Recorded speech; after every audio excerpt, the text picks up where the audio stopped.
Depuis 25 ans, les normes... Ça y est, Christelle, j'arrive à la bonne nouvelle.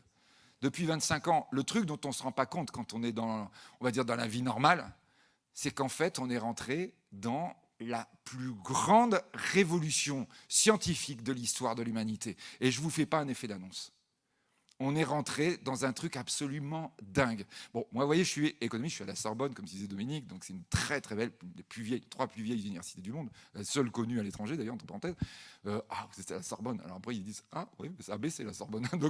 donc moi, je suis économiste à la Sorbonne. Donc évidemment, on dit sciences économiques pour nous faire plaisir. Hein, mais nos collègues de sciences dures nous disent, vous êtes des sciences molles. Hein. D'ailleurs, souvent, ils disent, en fait, vous êtes surtout mou. Hein.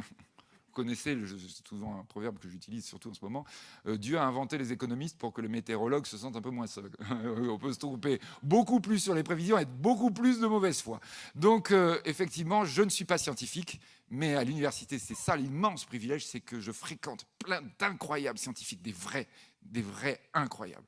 Et bien tous, jeunes, vieux, avec des grandes équipes, petites équipes, qui sont français, internationaux, tous sans exception, vous m'entendez bien. Et d'ailleurs, souvent, quand ils me disent, alors toi, tu es non seulement mou, mais en plus tu vas dans les médias, au moins dis ça dans les médias, que ce qui se passe dans ma discipline, je ne pensais pas le vivre de mon vivant.